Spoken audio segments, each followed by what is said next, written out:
जय हिंद साथियों, स्वागत है आप सभी का फिर से एक नए वीडियो में। तो दोस्तों, आज के इस वीडियो में हम लोग बात करेंगे जनगणना के बारे में। ठीक है, तो किसके बारे में बात करेंगे? जनगणना के बारे में।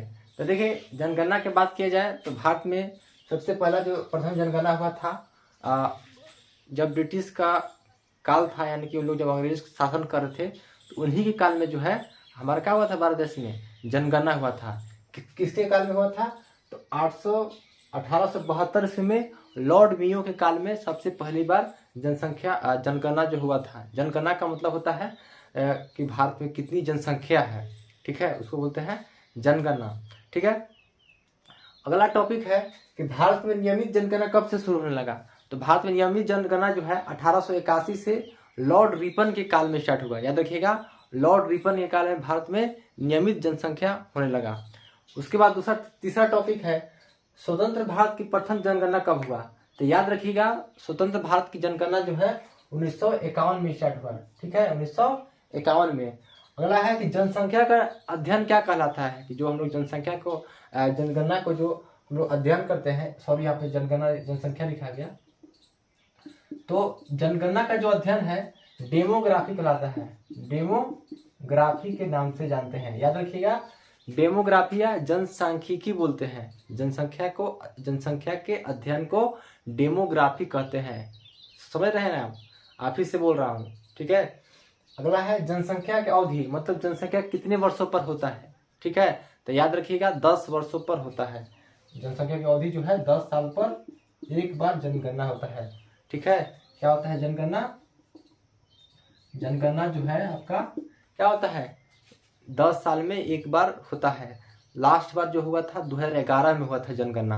2021 में नहीं हो पाया था बिकॉज ऑफ द कोरोना की वजह से आपका जो है नहीं हो पाया था। याद रखिएगा। ठीक है, यहाँ पे देखिए शुभंकर पूछा गया कि जनगणना का शुभंकर क्या है। पूछेगा कि जनगणना का जो है शुभंकर क्या है। याद रखिएगा प्रगणक शिक्षिका। याद रखना है, प्रगणक शिक्षिका के नाम से जानेंगे जनसंख्या का शुभंकर। अगला है कि प्रथम जनगणना आयुक्त कौन थे। जब हमारा देश आजाद हुआ तो आजादी के बाद प्रथम जनगणना आयुक्त कौन नियुक्त किए गए। तो आप लोगों को याद रखना है R.A. गोपाला स्वामी। क्या याद रखना है? R.A. गोपाला स्वामी। क्या थे? R.A. गोपाला स्वामी। तो R.A. गोपाला स्वामी जो है प्रथम जनगणना आयुक्त थे। दूसरा टॉपिक है 2011 के जनगणना आयुक्त कौन थे। तो याद रखना है C. चंद्रमौली। क्या याद रखना है? C. चंद्रमौली। ठीक है, तो C. चंद्रमौली जी क्या थे? भारत के जनगणना 2011 के जनगणना आयुक्त थे। 2011 के बाद 10 साल बाद 21 में होना चाहिए था, लेकिन नहीं हो पाया था क्योंकि अभी हम पता है ड्यू टू द कोरोना की वजह से नहीं हो पाया था। ठीक है, उसके बाद कहा जाए कि पहली बार जाति पर आधारित जनगणना कब हुआ था। पूछेगा कि जनगणना जो है जाति पर आधारित कब हुआ था। तो याद रखना है 1931 में। कब हुआ था? 1931 में जो है जाति पर आधारित जनगणना हुआ था। याद रखिएगा, जाति पर आधारित क्या हुआ था?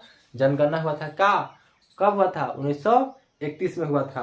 अगर पूछा जाए कि भारत में सर्वाधिक जनसंख्या वाले राज्य कौन है। ठीक है, अगर पूछा जाए 2011 की जनगणना के अनुसार कि भारत के सर्वाधिक जनसंख्या वाले राज्य कौन है, तो यूपी हो गया आपका।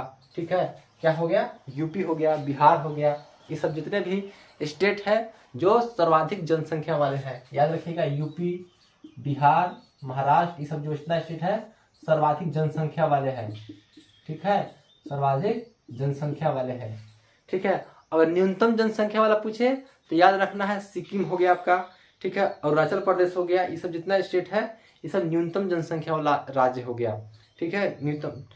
अगला क्वेश्चन है कि सर्वाधिक जनघनत्व वाले राज्य कौन सा है। तो क्या है? बिहार याद रखना है। ठीक है, तो बिहार आपको याद रखना है। तो आज का टॉपिक इतना ही था कि जनगणना कब से स्टार्ट हुआ है, कब तक हुआ, जनगणना आयुक्त कौन थे, कितने वर्षों पर होता है। ये तमाम क्वेश्चन जो है आप लोगों का कोई भी एग्जाम की तैयारी कर रहे हैं, वनडे एग्जाम के, आप लोगों को पूछेगा। तो धन्यवाद, मिलते हैं नए वीडियो में। तब तक के लिए धन्यवाद, जय हिंद।